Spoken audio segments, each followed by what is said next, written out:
Thank you, Mr. Chairman, and thank you to the witnesses. I want to follow up on this because, Mr. Zamka, in your prepared statement, you are urging us to look at two issues. One is whether a regulatory agency should authorize transportation on orbit by license, and then the second is the benefits of an agency with enforcement authority providing notices regarding impending hazards and collisions. And I guess, from my standpoint, I'm really not prepared to legislate yet because I feel like there's still a lot we need to know. So I wonder if you might comment about what parties would need to be at a table and in what venue to begin to explore what Congress needs to do in this area. And might that be a better approach than going right to identifying an agency that would have authority, sweeping authority that we don't even know about yet?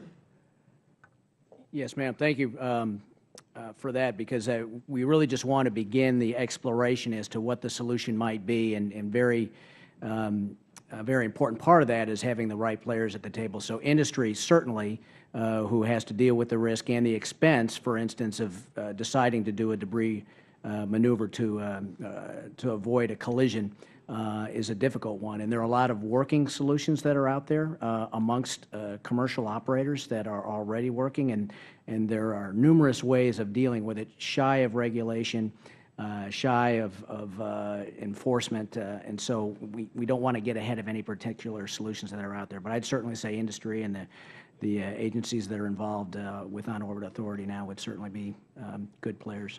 And before I go to Mr. Nelson, I will, General Raymond, I wonder if you could comment about the role that you would see in a future environment with a whole bunch of other actors at play, both domestically and internationally. What then is the role of the Department of Defense in this?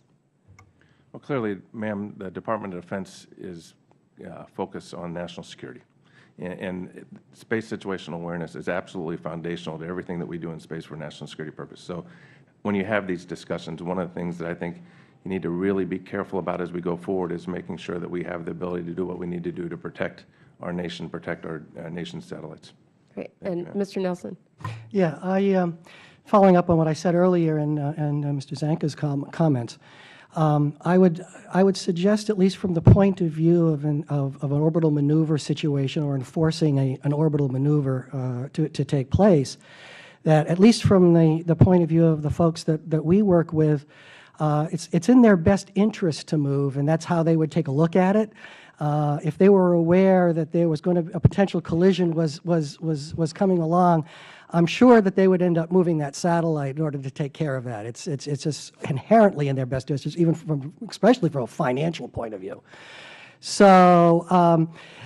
So from having to have somebody that would have to go through and actually force them and say them to do that, it's probably an unlikely situation to carry through. And further, as you point out, the international aspects of this, we only have a certain percentage of the satellites that are on orbit, and the issue of telling some other foreign country's satellite to have to move it raises its own issues.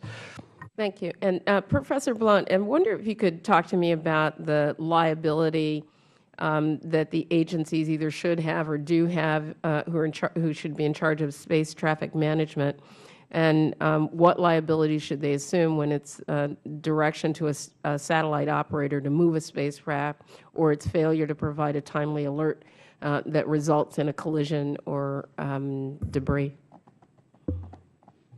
Can I clarify that question, that you're asking about the liability of the Federal agency to the space operator? Either the liability of that the agency has or should have. I think that liability is a very interesting question, because these are obviously very expensive pieces of equipment that are moving at very fast speeds and can cause a lot of damage. And there is, when you define a Federal agency that's going to be in charge, they take on a responsibility. And part of these points that I point out that we should have in the legislation is this idea of technological capability. And so right now, that capability is vested with the DoD. And if we name a Federal agency, let's say the FAA or the FCC, then there becomes a question of, where are they getting their data? Are they going to have to rely on DoD to get their data, and then are they going to do this collision analysis, or are they going to have to rely on DoD to do the collision analysis, or are they going to have to rely on SDA to do the collision analysis? And so until the problems of where data comes from and how it's going to be managed by that agency come through, then it's going to be very difficult to determine who's going to be liable for these actions. I will just quickly add that at the international level, the state is liable. And so the way that we manage our domestic assets is going to be very important, the way that we interact internationally, because we could be on the hook for something that a commercial actor does. Well, it does seem to me, and Mr. Chairman, I'll conclude, it does seem to me that there is a fair amount of risk that's inherent when you can't entirely be accurate if it comes to predicting how you move a satellite or how you move a spacecraft. So, these liability issues, I think we're going to have to explore if we're going to go, shoving responsibilities some other lead agency. And with that, I yield. I mean, I think, Mr. Chairman, we have a lot more questions to ask and answer before we come to a point where we need to legislate in this area. Thank you.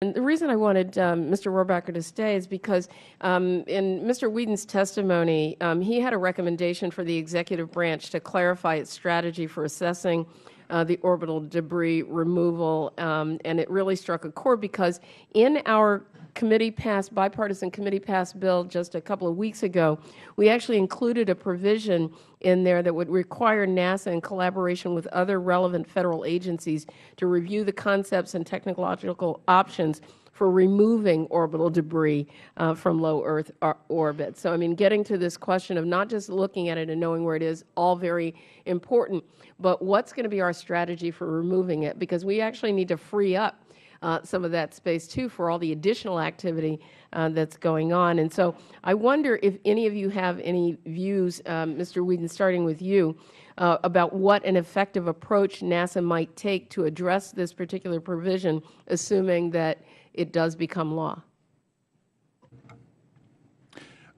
It's a very interesting question. It's a very challenging question because at the moment there's no single technology that seems to be the answer. There are a couple of different technologies that have some promise. And so I think a first step would probably be to figure out what those technologies are and then look for how are we going to mature those technologies. Because at the moment they exist. We generally know theoretically they're probably going to work, but most of them have not been demonstrated in an operational manner. So it will be identifying what the most promising technologies are, and then some sort of a strategy to mature them, do risk reduction, and towards some sort of a demonstration mission on orbit of one or more of these technologies.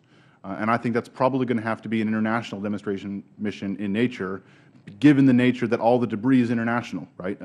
A country can only really touch the things that it owns, and so there's going to have to be some level of cooperation there. Well, given that the United States mostly tracks all of it, I'd assume that we should be able to get some cooperation.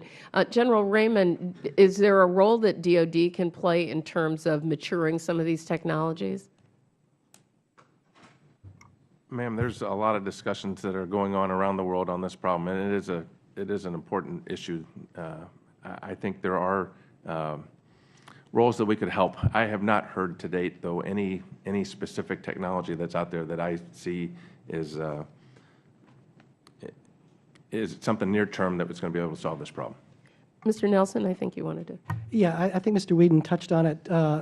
The technologies and being able to take the items out of orbit and getting them out of orbit is very important. Obviously, the sooner you get it out, the likelihood is that they won't crash into something else. The issue, though, comes down to is whether or not you take out, and you made that mention as well, somebody else's piece of debris. The flags are flying on that, even if it's not usable. That particular item has the flag of another country. So there probably is going to have to be some sort of treaty work or something along those lines, or agreements made between nations in order to be able to effectively work that out. Great. Well, I know that Goddard Space Flight Center has some rather robust activity going on now to try to look at ways to reservice some of these decommissioned satellites as a way to get them back in service, not put, new ones up. But that too is a long way down the line, but something that I think we need to invest in. And with that, Mr. Chairman, I'll yield.